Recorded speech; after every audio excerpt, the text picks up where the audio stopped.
Este vídeo será una introducción sobre los conceptos básicos y haremos algún ejercicio también.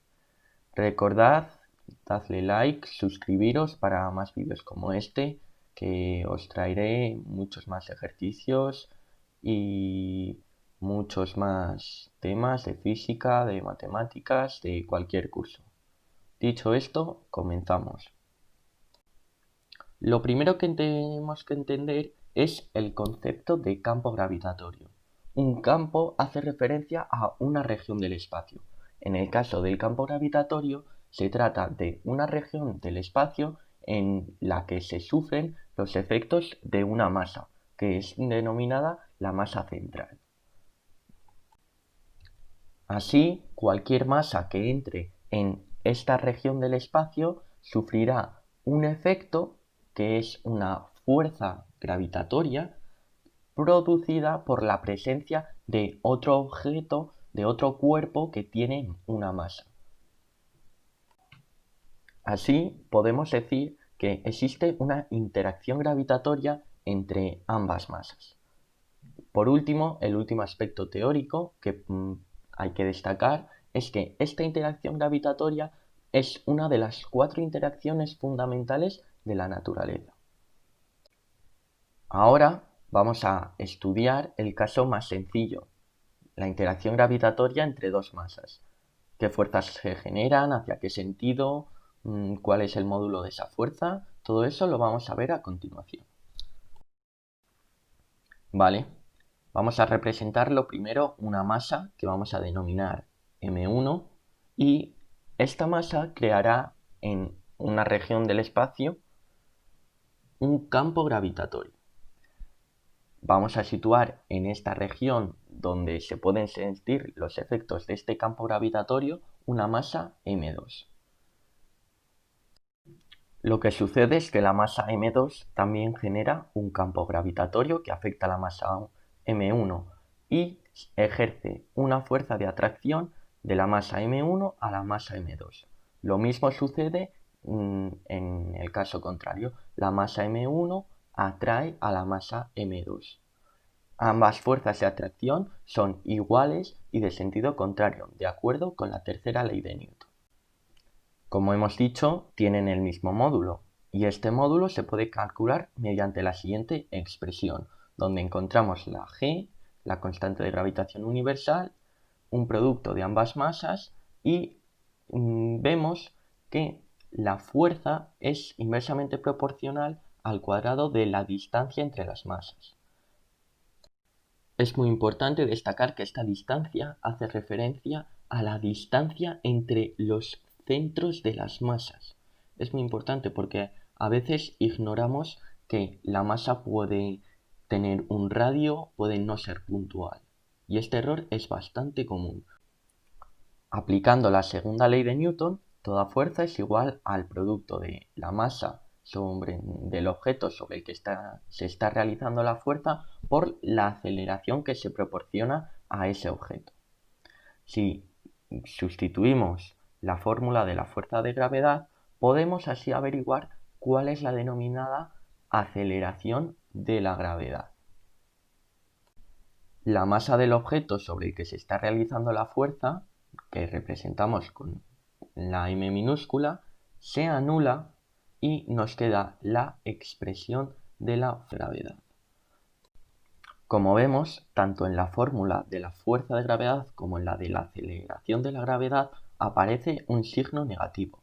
Esto significa que son contrarias, tienen sentido contrario al vectorcillo u. Es decir, tanto la gravedad como la fuerza de la gravedad se dirigen hacia el centro de la masa que crea el campo gravitatorio. Vamos a realizar ahora el análisis dimensional. Recordad que las unidades son muy importantes y no nos podemos equivocar. La fuerza se mide en newtons, como bien sabemos, por lo que tenemos que obtener newtons de alguna forma, eliminando los kilogramos de las masas, los metros de las distancias. Si observamos, tenemos en el denominador dos factores que se miden en kilogramos, ambas masas, por lo que queda kilogramo cuadrado arriba, y abajo tenemos una distancia al cuadrado, por lo que nos queda metro cuadrado abajo. Nos falta saber las unidades de la constante de gravitación universal. Veamos, porque esto es la clave para que obtengamos newtons en el resultado final. Si despejamos la g, obtenemos que esta se mide en newton metro cuadrado entre kilogramo cuadrado. De esta forma, los metros al cuadrado del denominador se nos van con los que tenemos en el numerador en la g, y los kilogramos cuadrado que teníamos en el numerador se nos van con los que teníamos en el denominador de la g. Ya por último, el valor de la g es 6,67 por 10 a la menos 11 newton metro cuadrado entre kilogramo cuadrado. Este valor vamos a pasar ahora a hacer nuestro primer ejercicio.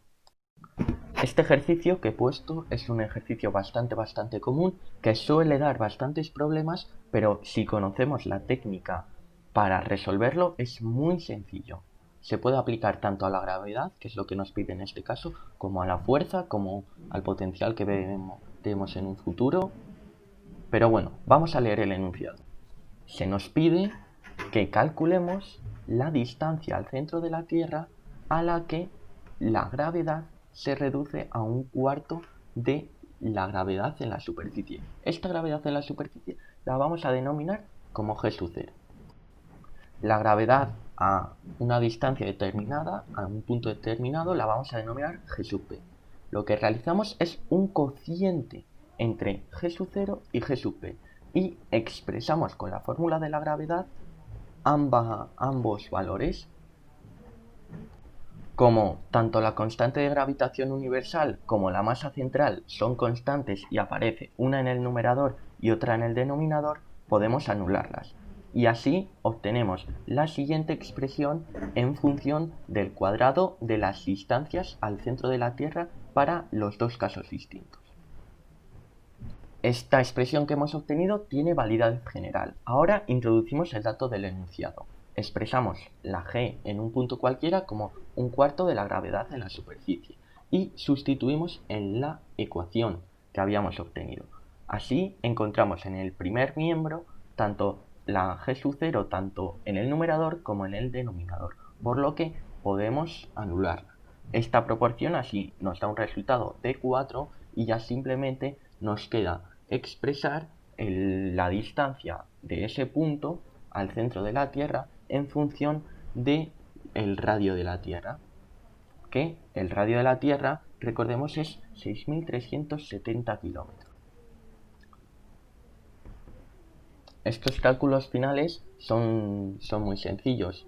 Podríamos haber sustituido en el valor anterior 6.370, podríamos haberlo hecho, pero así es mucho más sencillo y ya nos queda finalmente que la distancia será el doble del radio de la Tierra, es decir, 12.740 kilómetros. A veces nos pueden pedir, en vez de la distancia, la altura a la superficie.